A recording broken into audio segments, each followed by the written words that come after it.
What's up, everybody? Thank you once again for joining me on my look at the Final Fantasy Mainline series. Today we are at Final Fantasy VIII.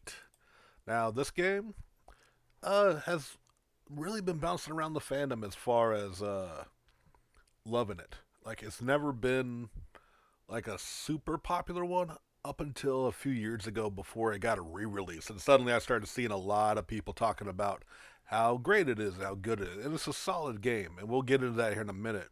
But I always found it very interesting that with all the re-releases of other games, this one took forever, and all of a sudden, eight just became this mystical game for the longest. But now it came out, I've seen it kind of float back to where it belongs. But we'll get into that here in a second. This game was released in 1999 in both Japan and America for the PlayStation 1. Uh, Boasted a just absolutely beautiful cutscenes as you're seeing here. A pretty big cast of characters, as well as the new draw system, which is a way of obtaining magic in the game by taking them, literally drawing them out of your enemies. And this also was the way to basically, while you leveled up, the way you got your stats higher was junctioning magic to your stats, basically. Which, if you are a min max type player or just someone who wants to completely break the game, super easy to do with the right, getting the right, stacking the right amount of magic into the right stat, and you're just pretty much God mode.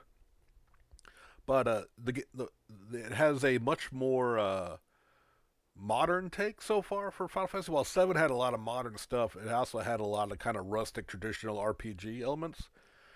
This one is full blown, like, I mean, vehicles. Like, it's the most sci-fi the series has gotten up to this point, and for good or worse.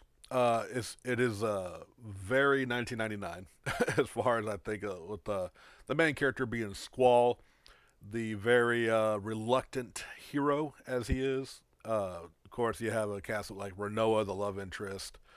Zell, my boy, he's my favorite character. He's the monk, the only man that would run across the world to punch an opponent. Quistis, the what should have been the love interest in my opinion, but that's, of course, everyone wants to argue over best girl. Then you got Selfie and uh, the cowboy. Wow, going completely blank on his name, but we'll get to that. Anyway, he's definitely not that all that important to me, as you can tell.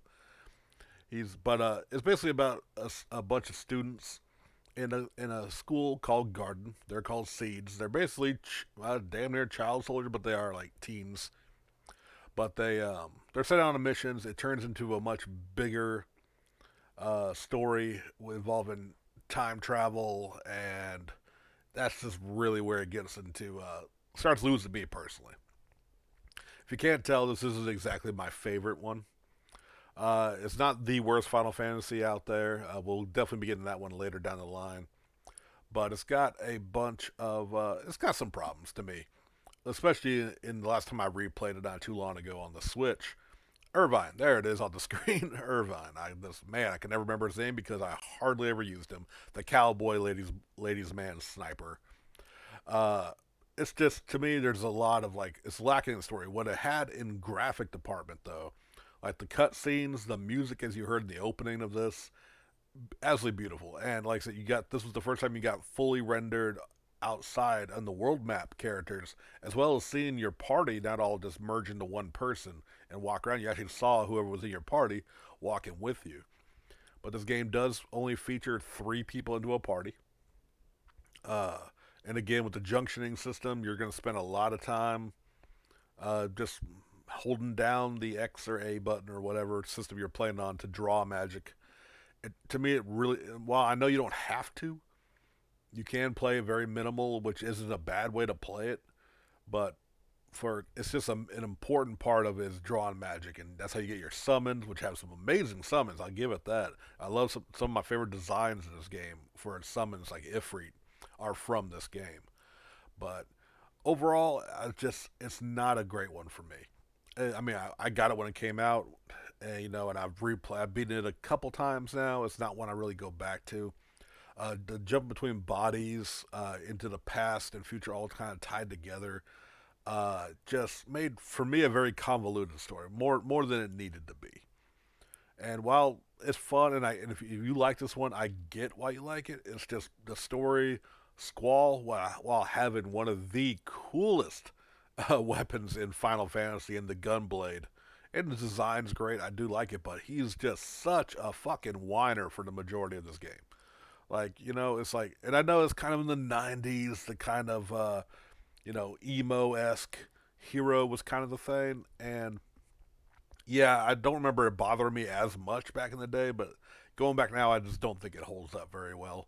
Not the worst game in the series, not the best. If you dug it, cool. Let me know. Let me know what you liked about it. Did you like the relationship between, Squall and Renoa? Did you like the antagonistic relationship between Squall and Cipher? Did you like the time travel, the alternate witches and or sorceresses as they were known? I mean, yeah. I mean, I like I said, with the style and the look of it, I get why it attracted a lot of people. It maybe still holds to this day, but for me, it's just not one that holds up. But that's going to do it for today. Thank you once again for tuning into my videos. If you like what you saw, if you disagreed with what you heard, please leave me some comments. Let me know what you think about this game. Like I said, I know the internet in general, kind of some chat rooms. While the before it got re-released, it was like everyone was clamoring how it's the best Final Fantasy, and once it became readily available again, all of a sudden, not hearing that so much. So let me know what you think. And yeah, we're gonna keep this series rolling. We're getting to some other really popular ones here soon. So stay tuned for that. And I appreciate y'all tuning in. Latest.